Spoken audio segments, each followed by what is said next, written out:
What's up, guys? Welcome back to the channel. The Lakers, Christian Wood, he went to social media and he said he is back with a vengeance. Are y'all buying what Christian Wood is selling? We're about to get into that and a whole lot more here on Lakerland. Let's start the show. Basketball, a game of giants. When he had to, he knew all the tricks.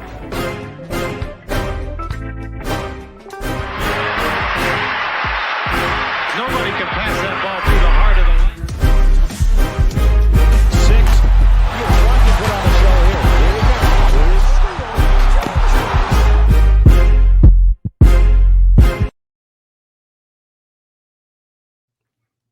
Yeah, man. Welcome back to Lakerland, boys and girls. Seven Mitchell Hank is in the building.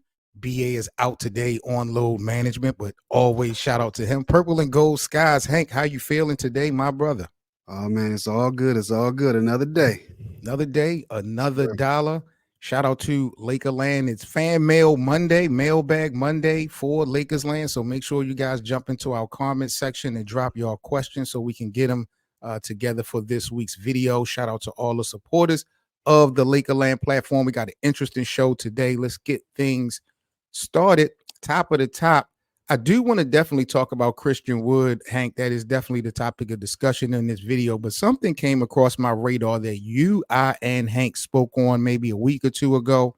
I saw a posting on social media that had some relevancy about this. So we want to get into first topic of the day.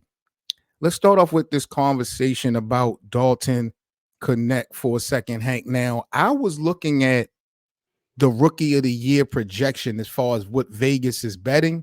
And we talked about Dalton Knecht if he could be possible candidate for rookie of the year. And I kind of argued I didn't think so because I felt like LeBron and AD, all the spotlight being on those guys and JJ Redick, it wouldn't allow, Dalton to be a candidate for rookie of the year. But it seems like, because I don't want to be disrespectful and say the lack of talent coming out of the draft, it seems like opportunity more than anything can have someone winning the award this upcoming season. And when I looked at the Vegas projections, believe it or not, bro, Dalton is number 5. As far as projection, they had the number 1, the number 2, the number 3 in the top 5. Zach Edey led it at number 1 right now amongst all bets. He was drafted number 9, but then you got 17th drafted Dalton Knecht, who is 5th. I believe he's like his bet odds was like 1,000 or something like that. But what's your reaction to the possible reality of Dalton Knecht being considered in the rookie of the year? Because I do feel like he's going to get some opportunities this season, bro. Right. And you said Zach Edey. Remember, I've been saying on the platform, I think he's going to have a big year. Everybody's discounting him, but I think he's going to do well with Ja and those other guys. He's got some good young vets that's going to be surrounding him. So shout out to him.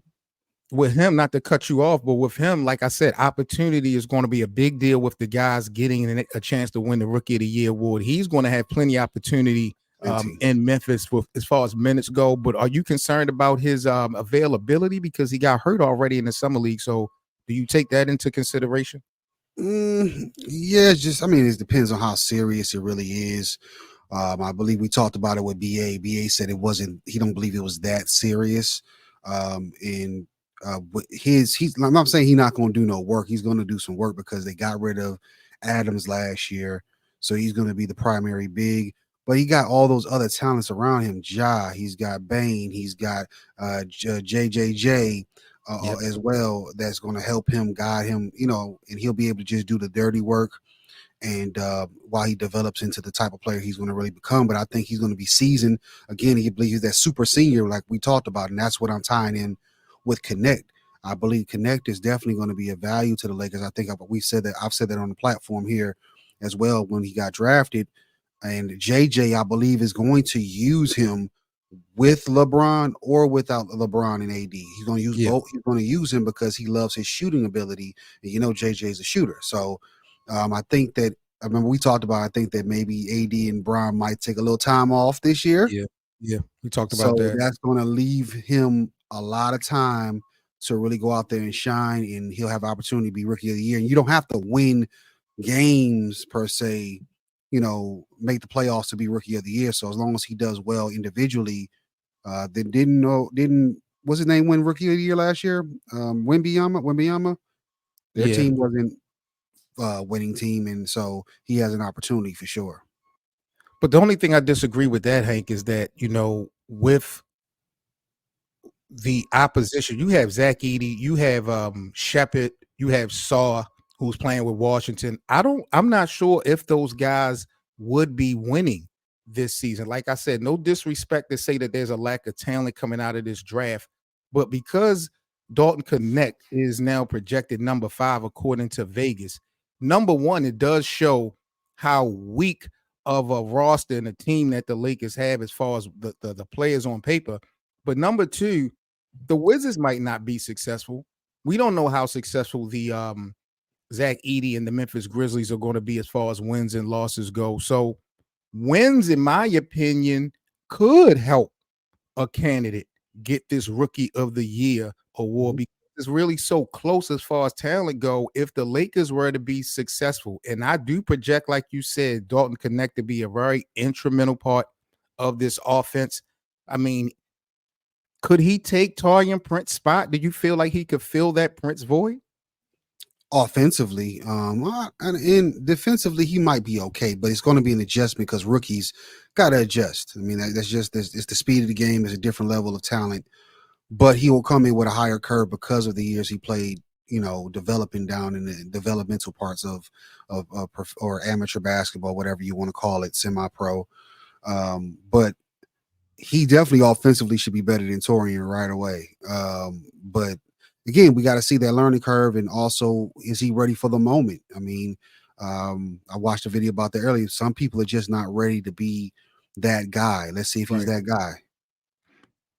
No, man, Lakerland, y'all let us know what y'all think about Dalton Knecht and his chances to win Rookie of the Year. This actually could, I don't know, I won't say he can win it. It's going to be very hard for him to win it. But again, this award, I believe, is going to be built and won off of opportunities given. And I believe Dalton Knecht early on, JJ Redick is going to have him in the lineup. He's going to be probably from day one. He'll be getting some minutes. So I think that once he gets that learning curve out the way that Hank had alluded to, he's going to have a lot of opportunities to be seen. And that's like the number one thing. If you're trying to get an award, you have to be on a basketball court. You have to play. It's not just enough for you to have a name. You have to put some minutes out there. Like guys like Bronny James, we know Bronny name is big, you know what I mean, as far as impact, for social media and all that, but he'll never get an opportunity to win this award because he won't be on the basketball court. Dalton Knecht, to me, is a complete opposite.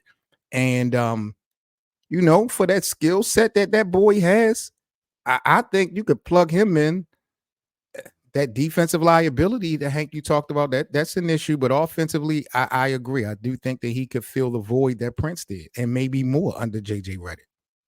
Yeah, and further, like we talk about those other like Ricochet and Sar, we don't know if they're gonna step up and be that guy. That's right. For their teams. We saw in the summer league, they say don't go together or whatever. You can go by that, but you don't know if they're going to be ready to take that step in the first year. So that will open him and Edey up for the Rookie of the Year, sort of like what Jaime Jaquez did in Miami. He was in the talks to win the Rookie of the Year.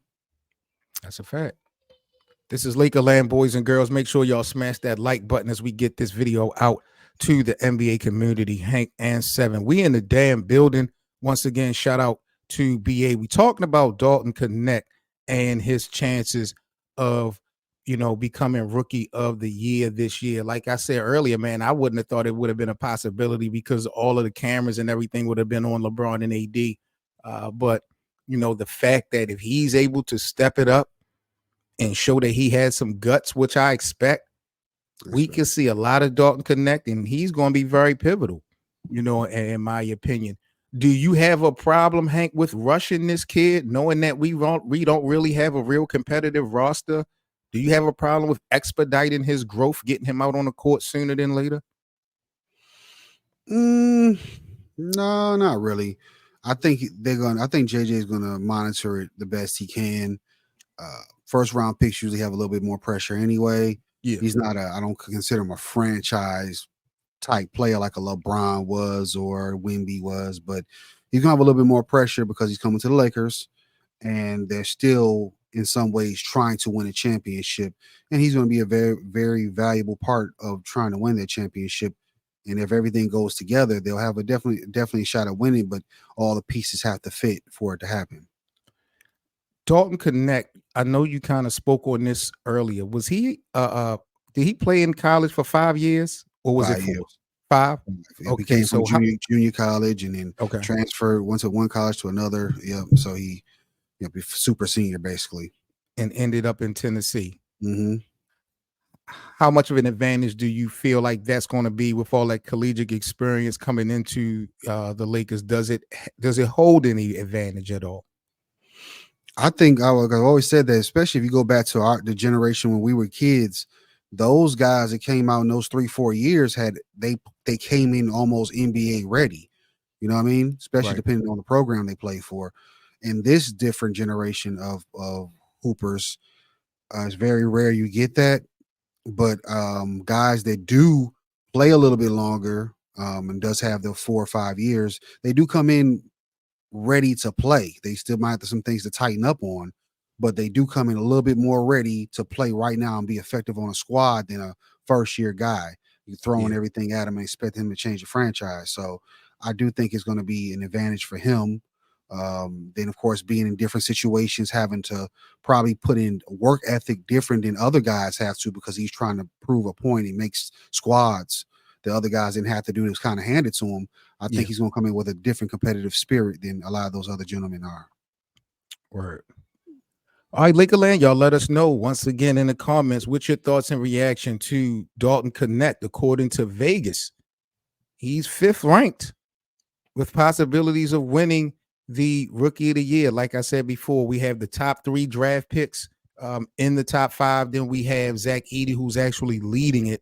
He was drafted number 9, but Dalton Knecht, who was drafted 17 by the Lakers, 1,001 odds of winning Rookie of the Year. Like I said, I think it's going to be based off of opportunity and him, being able to be out on that floor and be productive when needed. So shout out to Dalton Knecht, and we're definitely wishing the best for him this upcoming season. Let's change gears, bro, and get to our main topic of the afternoon. I want to get into Christian Wood for a second. This is kind of interesting to me, bro.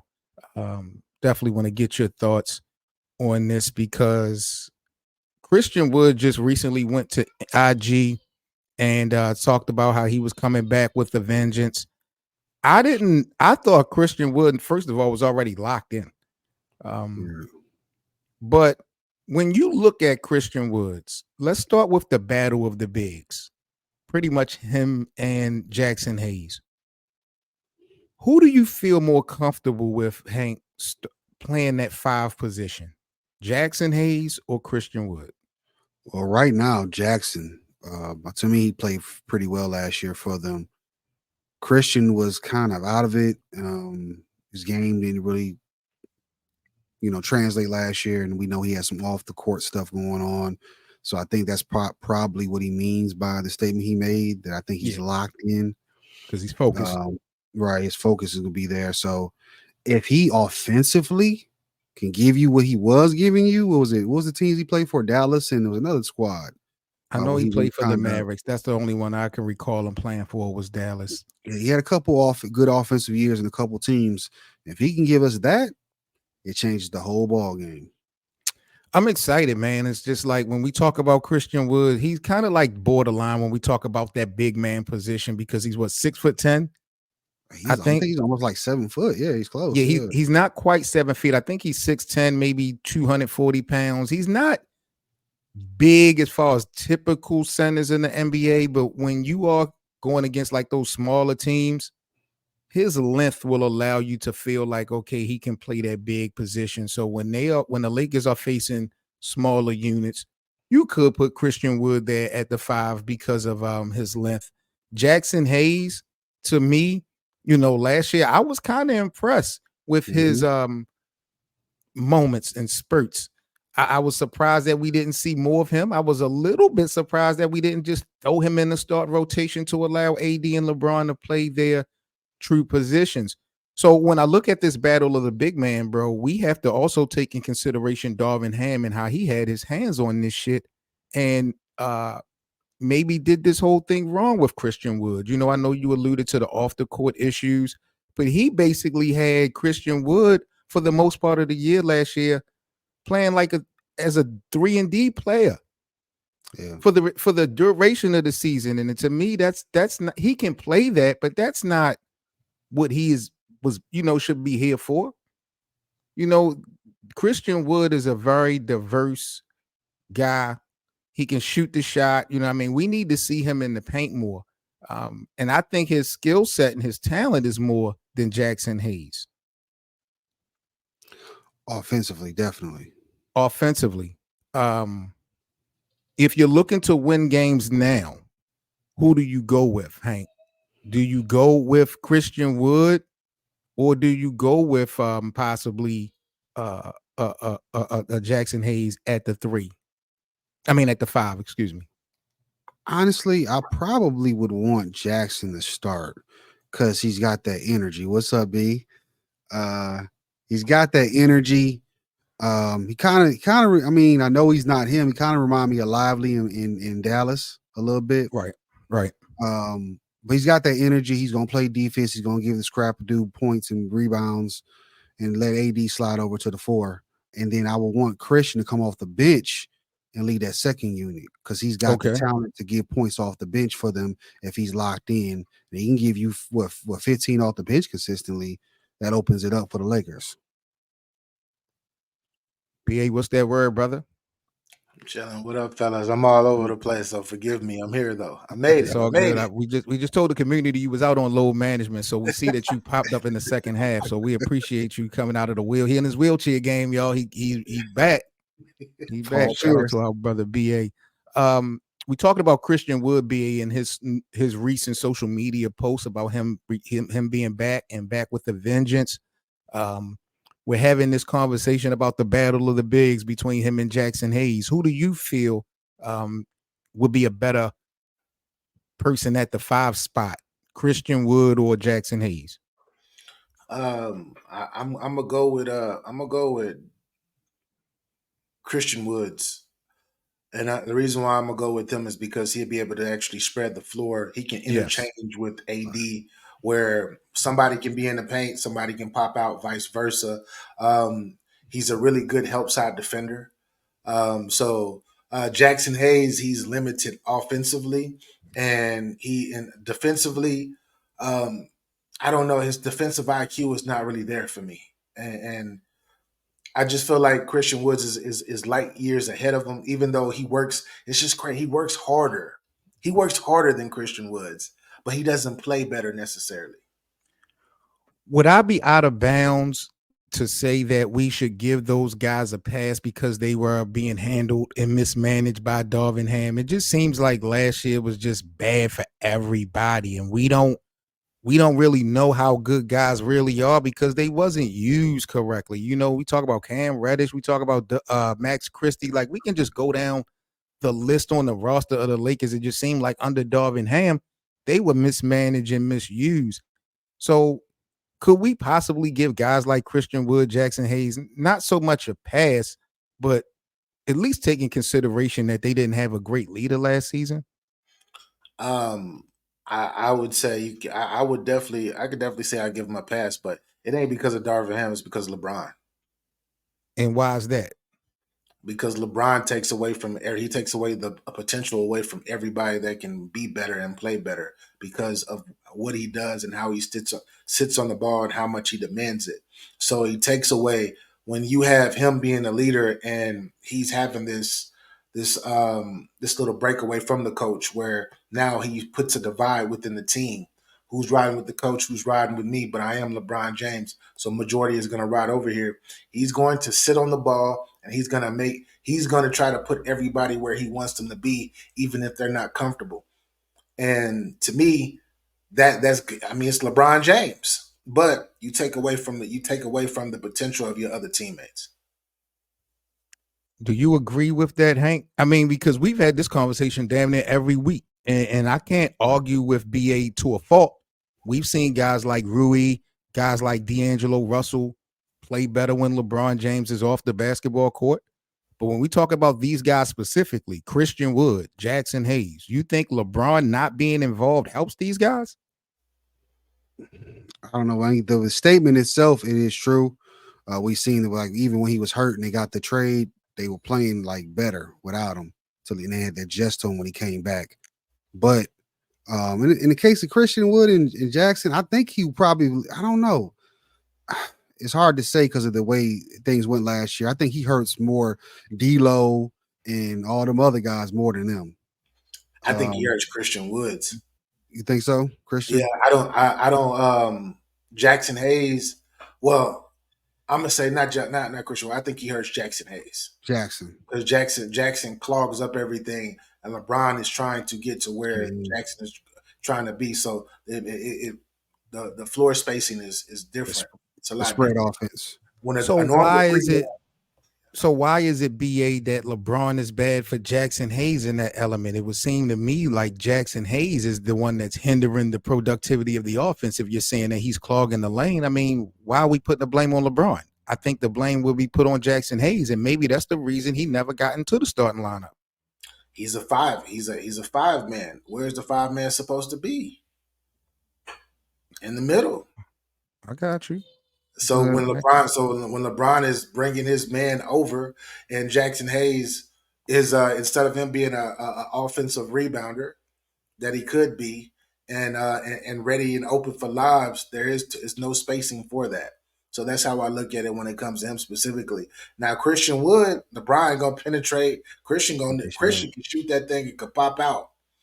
So he gonna be out there waiting for the ball to shoot it. So perfect. Christian Wood fits in perfect, but Jaxson Hayes, Jaxson Hayes is too clogged. And then you got AD sometimes want to be in and then he want to be out.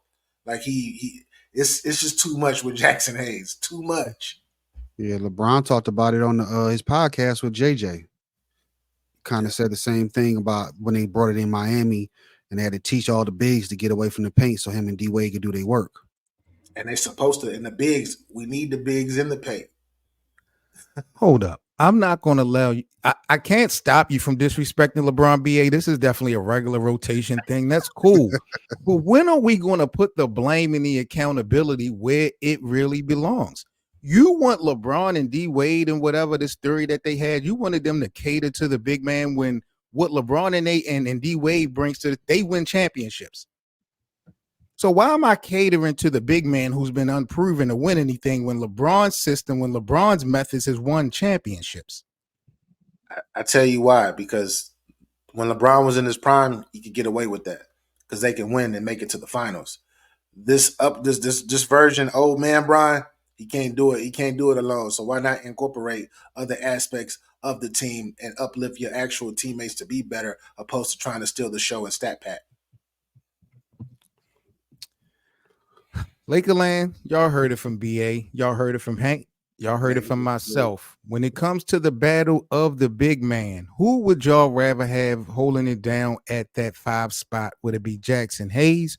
Would it be Christian Woods? Now, there's no report that either one of those guys are starting or anything like that. We're basically going off of the social media post. Christian Woods said he was coming back with the vengeance. Hank had alluded to pretty much, the offseason issues that Christian Wood had last year. Now he's pretty much focused. And, his skill set, what the Lakers brought him here to do, what he actually brought to the table, still to this day, I believe is very instrumental and can be impactful for the Lakers. It's needed. But I think he needs to be put in the right position. I don't think Darvin Ham did that.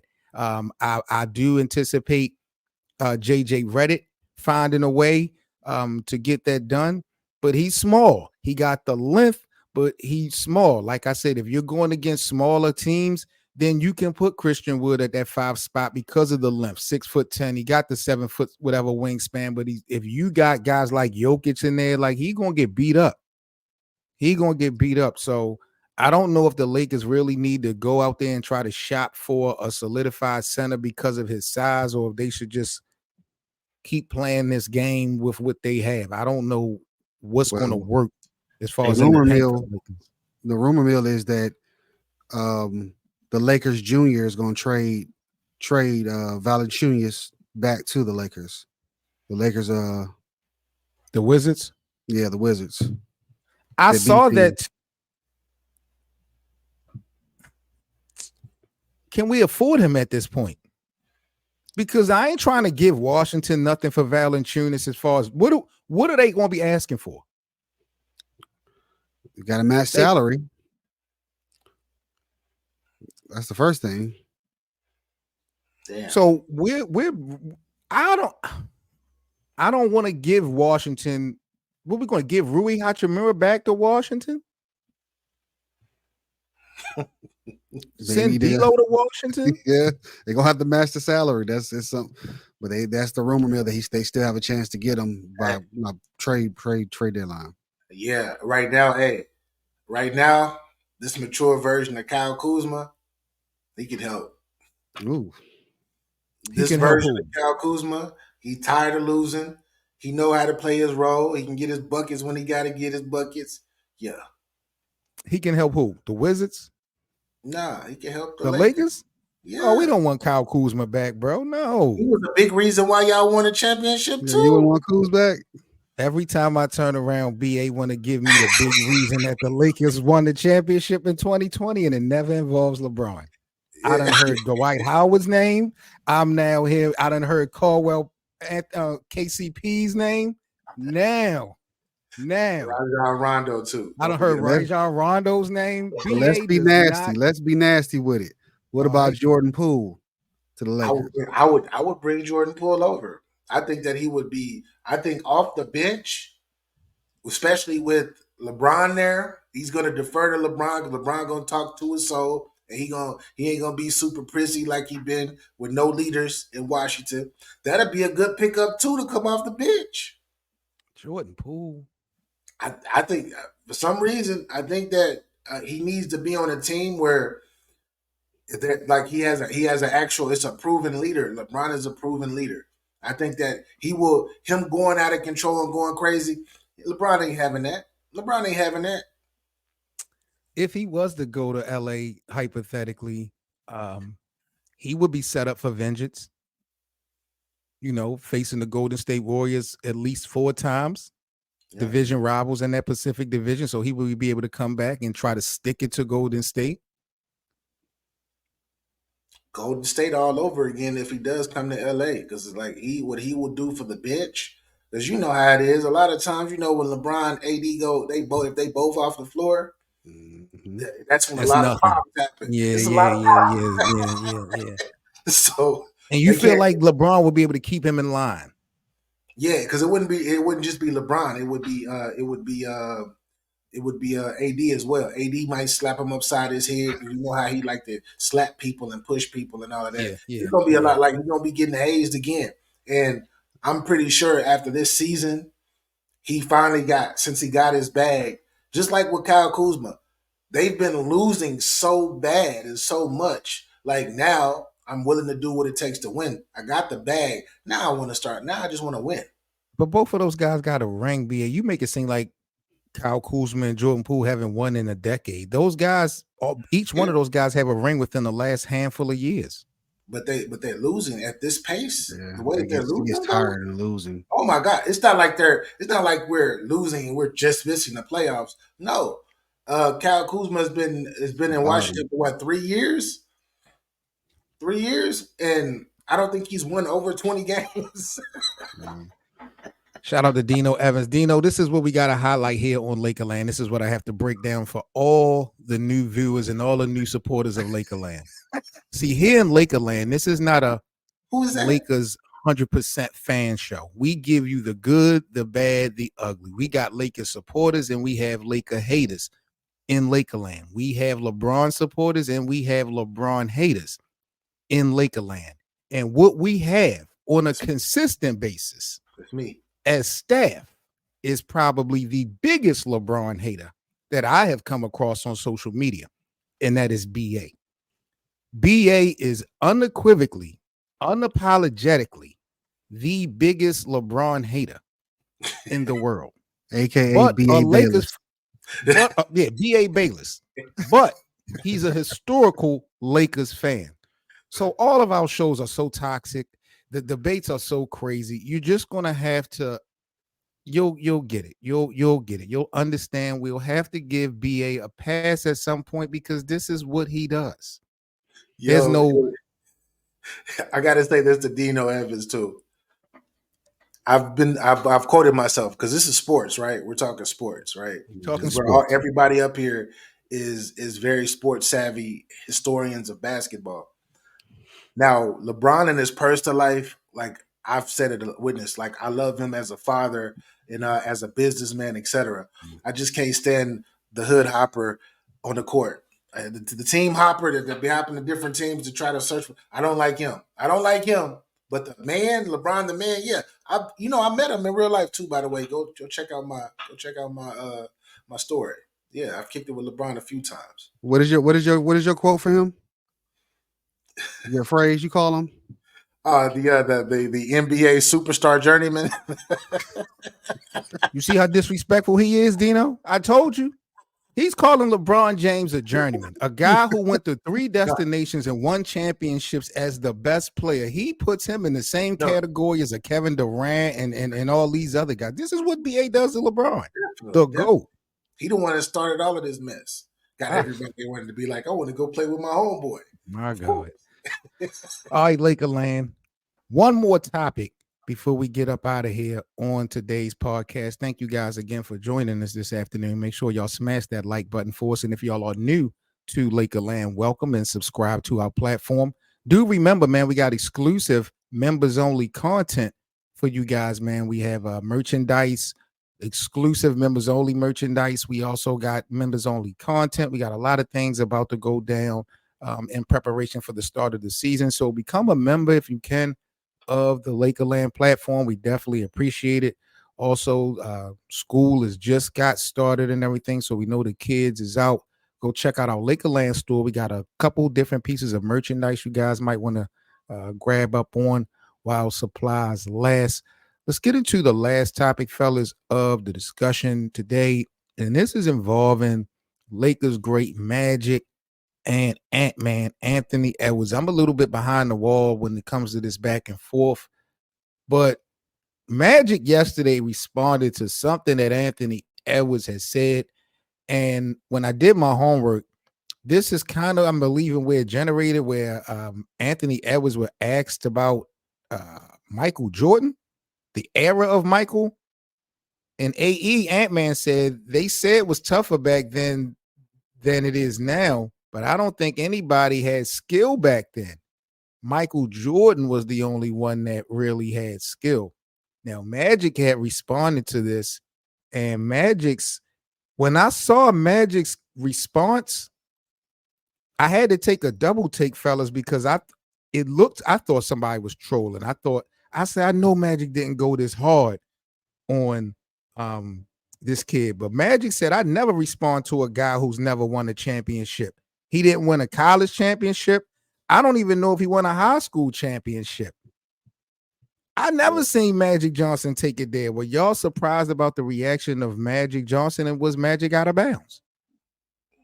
Nah, he had a right to say what he say. Think about it. Dude, Magic Johnson, arguably top 5, top 10, wherever place. He got to be in your top 10. He has to be a top 10 player. And then you got this young guy that Magic Johnson was one of them players that spoke very highly of him this past season because it was like a breakout season for him. So me and a whole bunch of other people are lifting you up, talking about how you can be the face of the NBA. We want you to be the face of the NBA. And then you say some crazy remark disrespecting the players, talking about Jordan was the only skilled player when you did have people like Magic, you did have people like Hakeem Olajuwon. You did have people like so many specialists that were very. Penny Hardaway was a mother. Was crazy. That's true. Jason Kidd was giving nasty work. Like it was the 90s was crazy. So I agree. I agree with Magic. No, sit down, kid. Go win your championship first.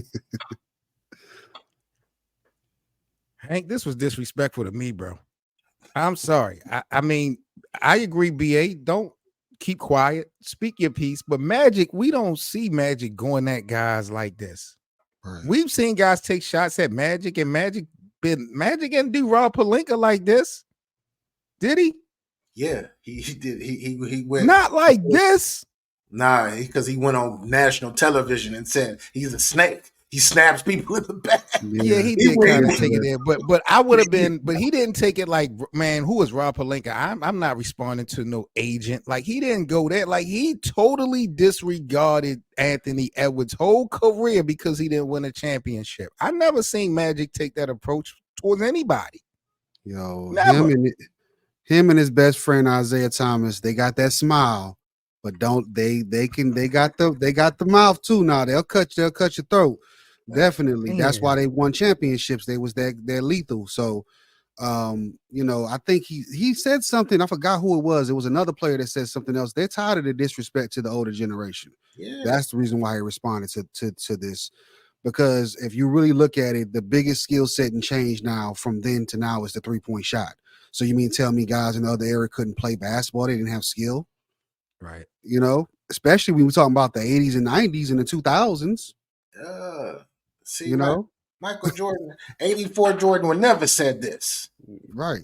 Well, that's not true. He was, remember, he was going at George Gervin a little bit. This story is about George. But they were on the same team though. This is older George Gervin. He was telling George Gervin, "Yo, I'm the man now. Sit down. You didn't did your thing." That's totally different. Yeah. But I get what you said. So we all in agreement. Being youthful. We're all in agreement that Ant-Man was out of bounds. Definitely. 100%. But BA doesn't have a problem with Magic, and Hank, you don't have a problem with Magic. Response. This is Magic. This is Magic. That's my point, BA. When do you ever see Magic talking like Magic is acting bad? But who I dare you, because you gotta understand, Magic sees the potential in him to go up and to be up there with him possibly one day as far as names. So with him seeing that, he's getting to it right away. Like, yo, before you get here, you need to check yourself because you will be where I'm at now. There's a possibility that you won't ever get to where or sniff where I'm at. Yeah, but that ain't what Magic said, BA. What you're saying to me should have been Magic's response because that wasn't Magic's response. That's what's bugging me out. I feel like Magic is tweaking. You don't respond to someone who never won a championship. He never won in college. I don't even know if he won in high school. Wow. This Magic. Magic don't gotta say nothing else. Look at the resume. Exactly. The resume, hey, the resume. 12 seasons. Tell him. But this is a guy that was saying is one of Hank. This is the man you said is about to be the best player in the world. This Anthony Edwards we talking about. Right. I acknowledge that, but you still got to put respect on the older generation name. And I just speak. Isaiah is my favorite all time. Isaiah always shows love to the new generation. He'll say, "That guy's better than me." So you got to show love to the older generation too, and don't crap on them. And you gotta. The one thing about some of these players, you got to go back and really know your history, know what's going on before you say that. We talking about somebody who thinks that Kevin Durant is the greatest NBA player of all time. Come on, we can't say too much. We got to like. That's all I'm gonna hold to that. That's who we grew up watching. BA, that's. I'm not, but I'm just saying, like, he's a basketball mind. Is KD's skills unprecedented? Of course, you feel me. But we are real basketball. You know what you know. Yeah, you know what you know. I don't care what you grew up loving and what's your favorite. It could be your favorite all you want, but the reality is he ain't better than LeBron James. He ain't nowhere near LeBron James. You feel me? Offensively, you can say, yeah, he's a more pure scorer, better scorer. But we know he's not greater than LeBron. He's not greater than Kobe. He's not greater than MJ. We're not doing this, man. We can't take that too serious, man. Yeah. All right, Laker Land, that is pretty much a wrap for today's show. Y'all definitely have been tweaking this afternoon, but we definitely want to know from you guys, Laker Land, what are your thoughts again on Dalton Knecht possibly being in the Rookie of the Year? Vegas right now has him number 5. Also, as far as the battle of the big man, if you guys had an option to put Christian Wood or Jaxson Hayes at the 5 spot to allow Anthony Davis and LeBron to play their true positions, who would you have, Christian Wood or Jaxson Hayes? And last but not least, what are your guys' thoughts and opinions on Magic Johnson versus Anthony Edwards? Was Anthony Edwards' comments out of bounds? And were you surprised about Magic Johnson's response? My guys is giving Magic Johnson all these thumbs up. I got to talk to the bosses because, bro, I don't know if I want to say nothing negative about Magic. I can't remember too many players playing with his name like that. But who plays with Magic? If this is what I'm talking about, Seven. This is what I'm talking about, bro. If this was LeBron James said that about whatever next future player, you would be like, yeah, LeBron, get him, LeBron, talk. Say that. Don't give him no time like that. Let him know. You'll do the same thing. But we've seen petty LeBron before. I'm only shocked and surprised, BA. It's not him responding that I have a problem with. It's the response. It's how deep Magic cut into Anthony Edwards. It's motivation. This is what the elders do. They throw little shots and they motivate you. That was motivation. Like, you better start winning soon. Yeah, True. yeah. You want to say what you got to say? Start winning soon. That's true. Those old guys play mind games. This nigga BA just 3-0 me. That was crazy. God, I respect it. I can't argue it. Fellas, y'all got any announcements before we sign off? Again, Lakerland, do not forget today is Mailbag Monday. We have posts all over social media, so all you guys drop y'all Lakers-related questions in the comment section. We'll go ahead and make sure we get those answered in our next Mailbag video for the week. Fellas, y'all got any final announcements before we get off? Man. Salute to Lakerland. The channel is continuing to keep growing. And thank everybody that's been sharing the content out, retweeting the content, reposting on TikTok, all that good stuff. We seeing all the comments. And yeah, man, thank y'all. Thank y'all for rocking. Just make sure y'all continue to keep doing it because I'm trying to tell you, we the best in the business. I'm trying to tell you. Raw and authentic. We just taking the warm-ups off. Season ain't even started yet. Hank, any final thoughts, bro? That's it, man. Just make sure y'all like, subscribe, go in the comment section so we can have some discourse and just, follow us across all platforms. Word. That's a fact. If you guys pinned to the top of the chat of the live chat is our Discord. Make sure y'all join our 24/7 Discord where we be getting some debates and things going on for the season. So make sure y'all join now as we prepare for the start of the 2024-25 season for the Lakers. Y'all stay safe, Lakers land. 7 Mitchell, Hank, BA, giving it to you guys the way y'all want it. Y'all be good. We catch you guys tomorrow. We out. Peace. Peace. For all the latest news and debates on the Los Angeles Lakers, be sure to subscribe here to the Lakers Land platform with 7 Mitchell, BA, and Hank. Also, don't forget to check out our playback room for our free VIP watch parties to all our Lakers games and, of course, the live Lakerland podcast. That's playback.tv/LakersLand.